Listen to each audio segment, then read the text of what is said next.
You're listening to Short Inspirations from Ralph. Roots of Life, Part 2.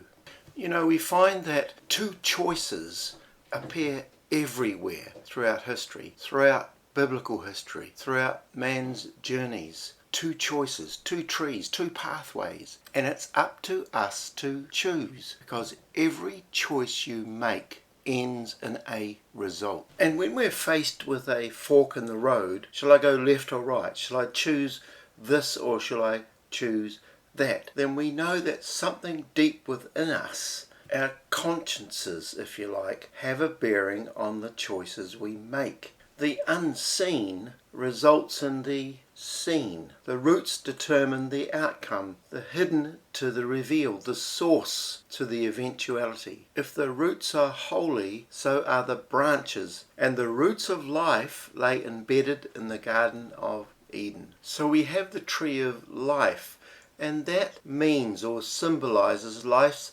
fusion with God. This is why Jesus hung on a tree. His cross became a tree of life. The tree of life means that we are close to and imbibing of the nature and life of God Himself. It's the highest expression of love. It symbolizes life. Paul said, "In Him we live and move and have our being." This is much more than having a list of do's and don'ts. This is a relationship with the living God, and it produces life. The other tree, the tree of the knowledge of good and evil, symbolizes independence from God, the nature and life of the serpent, our judgment on others based on self-justification. It symbolizes death. And so living under the tree of the knowledge of good and evil means that we replace God in deciding what is good and evil. And that is the problem today. If people and governments globally do not acknowledge God, then they will make up what is good and evil and will turn it all around so that evil becomes good and good becomes evil. You can even get some Christian churches or people who can be mean or angry or fist-shaking. Churches can be so correct in their doctrine but be so bitter against others. And so Christianity can become exclusive, a club that you find hard to join, whereas it was never ever meant to be that way. It was a life-giving entity that includes all. Understanding comes when we grasp the difference between the two trees. They pop up again in Deuteronomy. Moses is instructing the children of Israel, and he says, "See, I set before you today life and prosperity, death and destruction." There are the two choices, the two trees. And then he says it again. "This day I call the heavens and the earth as witnesses against you, that I have set before you life and death, blessings and curses.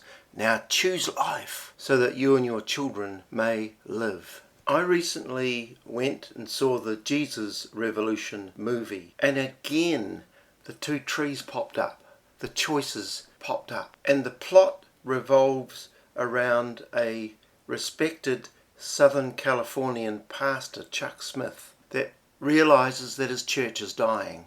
And through a set of circumstances, hippies start to come to church. These people who were the rejects of life, unwashed, drug-taking, nothing like the former generation, but some of them had found a relationship with Jesus.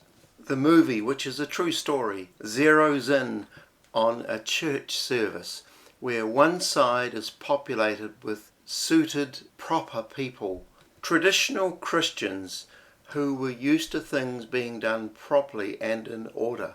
But on the other side of this church service were a whole lot of these hippies who were obviously in total contrast to the formal Christians sitting on the other side of the church. What were the traditional Christians and the pastor going to do about this? Were they going to be life givers, living under the tree of life, or death givers living under the tree of the knowledge of good and evil. But the pastor has already made up his mind that he is going to extend total acceptance to these hippies. Then tension fills the auditorium. What are the traditional Christians going to do? Well, some get up and walk out and never come back. Others go over to the hippies and sit with them. Right here is the start of an explosion of Christ followers. It was known as the Jesus Revolution, or even Jesus Freaks. It sparked a Time magazine cover in 1971. May you today become a person